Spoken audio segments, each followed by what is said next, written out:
గౌరవ ఉప ముఖ్యమంత్రి శ్రీ భట్టు విక్రమార్క మల్లు గారిని 2024-2025 సంవత్సరానికి గాను వార్షిక ఆదాయ వ్యయ పట్టిక బడ్జెట్ను ప్రవేశపెట్టవలసిందిగా కోరుతున్నాను.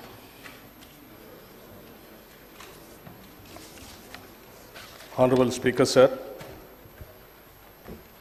with your permission, I beg to present the annual financial statement, budget for 2024-25.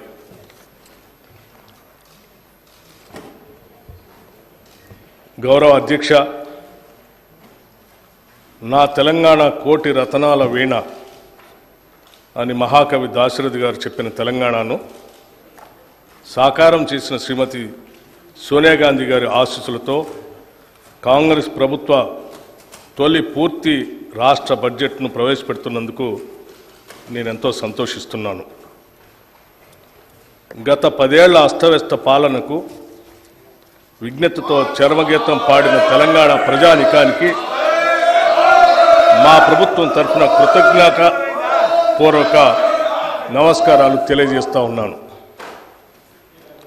ప్రత్యేక తెలంగాణ రాష్ట్రం ఏర్పడితేనే తమ కలలు సాకారం అవుతాయని తెలంగాణ ప్రజల ప్రాణాలు సైతం ఒడ్డి సుదీర్ఘకాలం ఉద్యమించారు.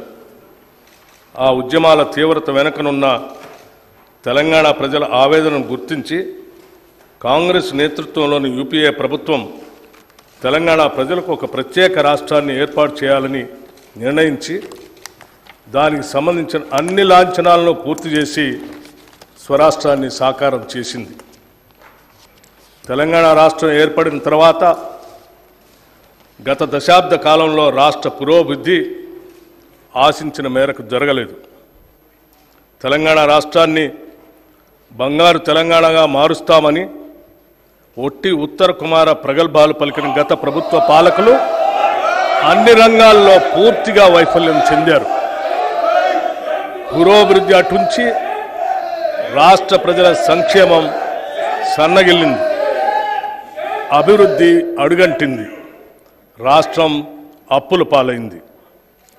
చిలికి చిలికి గాలివాన అయినట్లు రాష్ట్ర ఆవిర్భావ సమయానికి ఉన్న 75,577 కోట్ల రూపాయల అప్పు గత ఏడాది డిసెంబర్ నాటికి వామనావతారంలా పెరిగి 6,71,757 కోట్ల రూపాయలకు చేరింది. అంటే గత 10 సంవత్సరాల్లో తెలంగాణ రాష్ట్ర ప్రభుత్వ అప్పు దాదాపు 10 రెట్లు పెరిగింది. తదనుగుణంగా రాష్ట్ర అభివృద్ధి జరగలేదన్నది అక్షర సత్యం. ఉమ్మడి ఆంధ్రప్రదేశ్లో తెలంగాణ రాష్ట్రానికి రావాల్సిన నీళ్లు, నిధులు, నియామకాలు దక్కటం లేదన్న కారణంగా ఉద్యమించిన రాష్ట్ర ప్రజల ఆకాంక్షలు ఎంతవరకు నెరవేరాయి అన్న ప్రశ్నకు మనమంతా కలిసి సమాధానం చెప్పుకోవాల్సిన అవసరం ఉంది.